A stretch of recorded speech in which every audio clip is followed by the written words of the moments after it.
Hi everyone. Welcome back to English Fab, where learning English is practical, useful, and fab. Have you ever wanted to talk about how probable or expected something is, but you weren't sure whether to use be likely to or will? Many English learners struggle with how to express probabilities, predictions, and expectations naturally. Knowing how to use be likely to correctly will help you sound more fluent and confident in English. In today's lesson, we'll go over the different ways to use be likely to, whether it's for making predictions, describing trends, or talking about personal expectations. This lesson follows the grammar introduced on our English Fab website, so you can review key points anytime. If you find English difficult, don't worry. You can translate the subtitles into English and your own language like this. Check the description below for extra details. So let's get started. In this section, we'll go over the 4 main ways to use be likely to, with clear explanations and examples. Let's dive in. 1. Expressing probability or possibility. We use be likely to when something has a high chance of happening, but isn't 100% certain. It's similar to saying probably will. Example: it is likely to rain tomorrow. This means there is a high chance of rain, but it's not guaranteed. More examples. She is likely to win the competition. This movie is likely to be a big success. If something will probably happen, use be likely to. 2. Making predictions based on evidence. Use be likely to when making predictions based on facts, patterns, or logical reasoning. Example: she is likely to get promoted because of her hard work. This prediction is based on evidence, her strong work performance. More examples. If you keep practicing, you are likely to improve. He is likely to pass the exam since he studied a lot. If you can see clear reasons for why something will happen, be likely to is the right phrase to use. 3. Describing general trends or statistics. We also use be likely to in research, studies, and general trends to describe probabilities. Example: people who exercise regularly are likely to live longer. This means research or general knowledge suggests that exercising leads to a longer life. More examples. Students who read a lot are likely to perform better in school. Customers are likely to buy products with good reviews. If you're talking about statistics or general patterns, be likely to is the perfect phrase.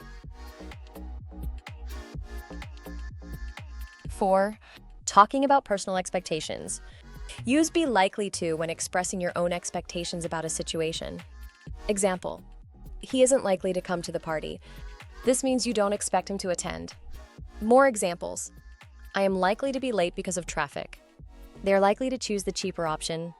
If you want to express what you think will happen, be likely to is a great way to do it. Now that we've covered the different ways to use be likely to, let's go over some important tips to help you use it naturally and correctly in conversations. 1. Structure be plus likely to plus base verb. The verb that follows be likely to should always be in its base form without ing or to before it. Correct. She is likely to win the competition. Incorrect. She is likely to winning the competition. More examples. He is likely to pass the exam. They are likely to announce the results soon. Always remember to use the base verb after be likely to. 2. Be likely to versus will. Many learners wonder what's the difference between be likely to and will. Be likely to means something has a high chance of happening, but it's not 100% certain. Example: it is likely to rain later. There's a strong chance of rain, but it's not guaranteed. Will expresses certainty about something happening. Example: it will rain later. This sounds more definite. If you want to leave room for uncertainty, use be likely to. If you're sure about something, use will. 3. Negative form not likely to. Use not likely to when something probably won't happen. Example: he is not likely to change his mind. This means it's unlikely that he will change his mind. More examples. She isn't likely to come to the party. It's not likely to snow this winter. This is a polite and natural way to express low probability. 4. Question form. Is he/she likely to? To ask about the probability of something happening, use is he/she likely to. Example: is she likely to accept the job offer? More examples. Is it likely to be crowded at the event? Are they likely to win the championship? This is a great way to ask for predictions or expectations. 5. Practice common phrases with be likely to. Here are some useful phrases to help you get comfortable using be likely to. It is likely to be sunny this weekend. You are likely to succeed if you keep practicing. He isn't likely to reply soon. Try making your own sentences with be likely to reinforce your understanding. Great job. Now you know how to use be likely to talk about probabilities, make predictions, describe trends, and express expectations. This phrase is a great way to sound more natural and precise when talking about things that might happen in the future. To improve even more, try making 3 sentences using be likely to about your own life. What are you likely to do this weekend?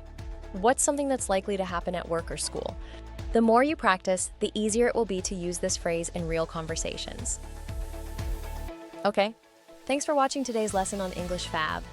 I hope you found these English tips useful and feel more confident. Remember, practice makes perfect, so try using these phrases in your daily conversations. If you enjoyed this video, don't forget to give it a thumbs up, share it with your friends, and subscribe for more Fab English lessons. Until next time, keep practicing and stay Fab.